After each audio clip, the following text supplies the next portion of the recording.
মানে বাংলাদেশে এমন মানুষ খুঁজে পাওয়া খুব কঠিন যে যাদের গ্যাস্ট্রিকের সমস্যা নেই।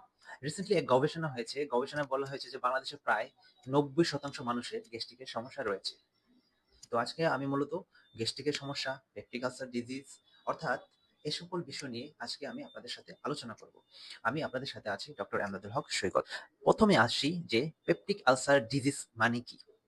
পেপটিক আলসার ডিজিজ মানে হচ্ছে সেটা গ্যাস্ট্রিকের অর্থাৎ পাকস্থলীতে ক্ষত অথবা ক্ষুদ্রান্তের কোনো একটা অংশে ক্ষত। পেপটিক আলসার ডিজিজ বলতে দুইটা অংশকে আমরা বলে থাকি, একটা পাকস্থলীর মধ্যে আর একটা ক্ষুদ্রান্তের মধ্যে। এখন পাকস্থলীতে যদি ক্ষত হয় অথবা ঘা হয় তখন সেটাকে আমরা বলে থাকি গ্যাস্ট্রিক আলসার ডিজিজ। আর ক্ষুদ্রান্তে যদি হয় তখন আমরা বলি ডিউডেনাল আলসার।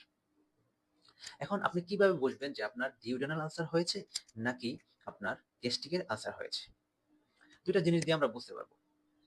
কেউ যদি বলে যে আমার খাবার খাওয়ার পর পেটে ব্যথা হয়, তখন আমরা ধরে নেব যে তার গ্যাস্ট্রিকের আলসার হয়েছে। আর কারো যদি খাবার খাওয়ার আগে ব্যথা হয় কিন্তু খাবার খাওয়ার পর ব্যথাটা চলে যায়, তখন সেটাকে আমরা বলবো যে তার ডিউডেনাল আলসার হয়েছে। এজন্য নরমালি আমরা যে দেখে থাকি যে যাদের গ্যাস্ট্রিকের আলসার হয় তাদের শরীর কিছুটা চিকন থাকে, অর্থাৎ তাদের ওয়েট গেইনটা তেমন একটা হয় না। কিন্তু যাদের ডিউডেনাল আলসার থাকে তারা তো যেহেতু ব্যথা থাকে, খাবার খেলে ব্যথাটা কমে যায়। এজন্য এরা বেশি, বেশি খাবার খায় এবং তারা তুলনামূলকভাবে একটু ওয়েট গেইন করে থাকে। তো ওভারঅল আপনার পেপটিক আলসার ডিজিজ হয়েছে কিনা আপনি কিছু লক্ষণের মাধ্যমে বুঝতে পারবেন। প্রথমত কেউ, কেউ বলবে যে আমার পেটের উপরের দিকে ব্যথা হয়। খাবার খাওয়ার পর পেট ব্যথা করে, বমি হয়, বমির বেগ হয়, পেট ফাঁপা থাকে, পেট ভরা, ভরা থাকে, গলা জ্বলে। আবার অনেকে বলে আমার টক ডেকুর ওঠে।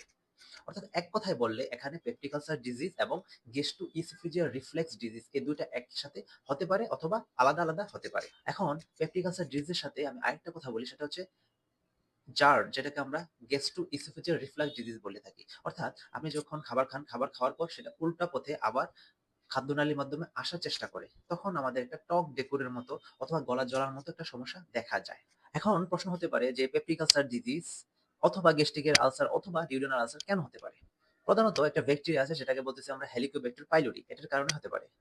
এছাড়া দীর্ঘদিন ধরে যারা ব্যথার ওষুধ খায়, যারা ডাক্তারের পরামর্শ ছাড়া দীর্ঘদিন ধরে ব্যথার ওষুধ খায়, তাদের ক্ষেত্রে এই সমস্যাটা বেশি দেখা যায়। এছাড়া যারা ধূমপান করে, খাবার দাবারে কোনো কন্ট্রোল নেই এবং ভাজা পোড়া তেল চর্বি বাজে খাবারগুলো খেয়ে থাকে এবং ফাস্টফুড জাতীয় খাবার বেশি খায়, তাদের ক্ষেত্রে এই সমস্যাটা বেশি দেখা যায়।